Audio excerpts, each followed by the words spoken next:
Hello lovely people, this week I have for you a rather interesting book haul if I do say so myself. Sophie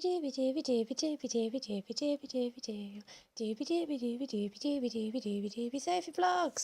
It's only interesting insofar as I'm interested in all the books that are in it, but you'd think that would be every book haul, but this one particularly so. I've got quite a few to get through, so I'm just gonna go for it. I'm just gonna dive straight in. I've got some fiction, I've got some non-fiction. I'm gonna tell you about them. Let's do this. First up is a book whose title I don't really know how to pronounce. I think this is Flaneuse. It's by Lauren Elkin. Women Walk the City in Paris, New York, Tokyo, Venice, and London. This just has a really interesting premise to me. It says here, part cultural meander, part memoir, Flaneuse traces the relationship between the city and creativity through a journey that begins in New York and moves us to Paris via Venice, Tokyo, and London, exploring along the way the paths taken by Flaneuses who have lived and walked in these cities. So she's looking at individual women who did a lot of walking and observing and writing and or not even just writing, but I assume creative arts in some form. And it's taking us around different cities. So I'm interested in travel writing. I'm interested in finding out about cool women throughout history. This seems like something that's going to sort of combine the two, and also sort of look at how having this idle time can inspire creativity, because I don't know, it's very privileged. You're very fortunate if you're able to have the time to idle around and use it just as a creative pursuit and that sort of thing. I feel like I've got a whole bunch of expectations for this book. I'm going to be interested to see if I'm on point with them, if it's going to be something completely different. I don't know, but suffice to say, I think this sounds like a very interesting concept, and a concept I've not really heard of before, because it is a slightly imaginary term, but still. I might try and alternate some fiction and some non-fiction. We're going to do that. So, after that, we've got The Spy by Paulo Coelho, which is a novel of Mata Hari. So Mata Hari, who was the famous dancer / turned spy. Spoiler alert, she was executed for being a spy. But this is a person who, obviously, I've heard of Mata Hari. I'm familiar with her photographs and stuff like this. I don't actually really know. That's the extent of what I know about her. I know that she may or may not have been a spy. I think she probably was a spy, but I don't know for sure. So she arrived in Paris penniless. She became this hugely rich, fascinating figure, and I don't know how.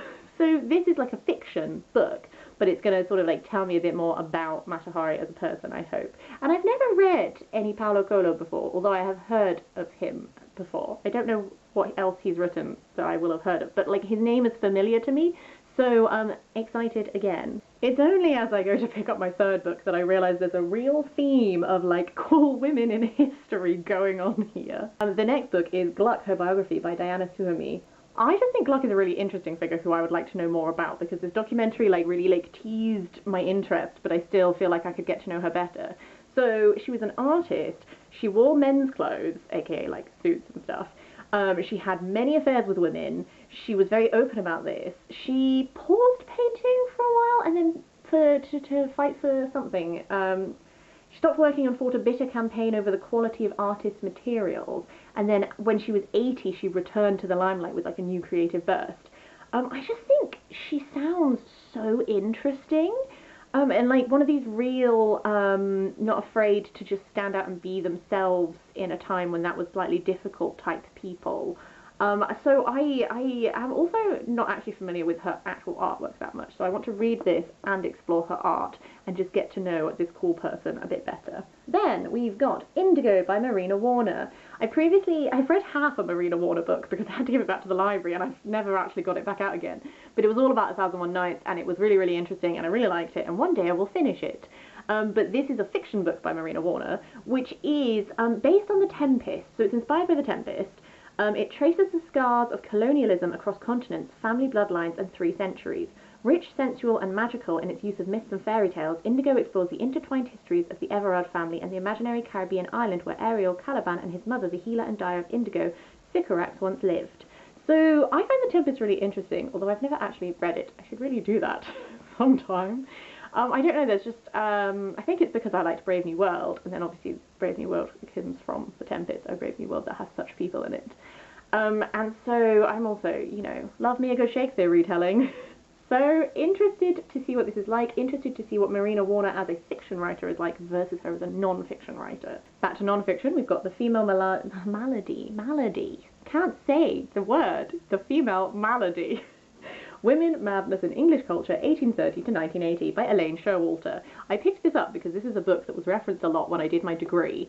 I did a women's literature module, I did a Margaret Atwood module, we talked about this a lot.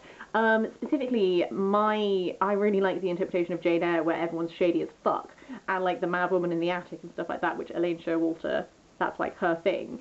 So this looks at cultural ideas about proper feminine behaviour and how they've shaped the definition and treatment of female insanity for 150 years. So, you know, this concept that a lot of time women who just, like, broke the rules of femininity were called mad and put in madhouses and stuff like this, and, like, it's all very bad. So I think this is probably going to be a bit of a hard read because you're just going to read things and they're going to be really infuriating, but I also think it should be a very interesting topic to explore further. After that is one of my faves, Jeanette Winterson, Lighthousekeeping.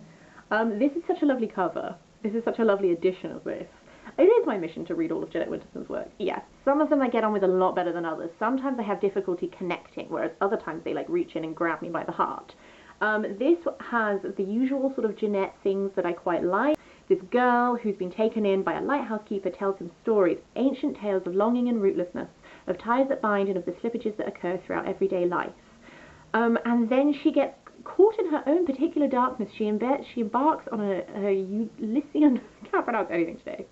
Caught in her own particular darkness, she embarks on a Ulyssean sift through the stories we tell ourselves, stories of love and loss, of passion and longing, stories of unending journeys that move through places and times, and the bleak finality of the shores of betrayal. I'm hoping this is going to be one of those Jeanette Winterson books that ruins me. I can't wait. Right, the penultimate book is A Force to be Reckoned With, A History of the Women's Institute by Jane Robinson. I've mentioned Jane Robinson a number of times on this channel. I generally enjoy her work. I was a bit disappointed by the last one I read because Unsuitable for Ladies was an anthology of extracts rather than what I prefer is this style, which is like Jane Robinson narrating me through a non-fiction journey about a topic. So the Women's Institute is something that I know what the Women's Institute is, but I don't really know like much else about it, like the history, where it originated from, that sort of thing.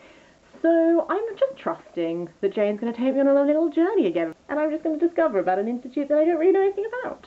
So I'm understanding that this is going to like break down my like stereotypical idea of what the WI is, so I'm excited to have that done. Finally, I'm going to end on an anthology. Spider-Woman's Granddaughters, Traditional Tales and Contemporary Writing by Native American Women, edited and introduced by Paula Gunn Allen. I can honestly say I don't think I've ever read any books by Native American authors, and this is part of my attempt to change that. The back cover tells me that this is a mix of traditional tales, biographical writings, and contemporary stories. Although many speak of individual and cultural loss, of pain and poverty, they offer a joyful vision of pride in personal and tribal identity and demonstrate the richness and range of Native American writing. This is all I know about this book. I'm just sort of excited to dip in, explore, discover some new writers, and just sort of a little bit of learning, because I don't really know a lot of Native American stories or beliefs or anything like that, so I'm just gonna go for it. This entire haul is just me being really overexcited about a bunch of new topics which I can explore. Even the like fiction books are like, oh, we're exploring this person today. So I just don't know how I stumbled upon all of these at around the same time, but I've got a lovely little reading time ahead of me, I think. God knows when I'll get to them, because the to-read pile is tall and I am small. But I'm very, very excited. I hope you are too, maybe about my books, maybe about your own. If you've read any of these, as per usual, would love to hear your thoughts, any recommendations, the usual malarkey. Other than that, I'll see you next week for something different.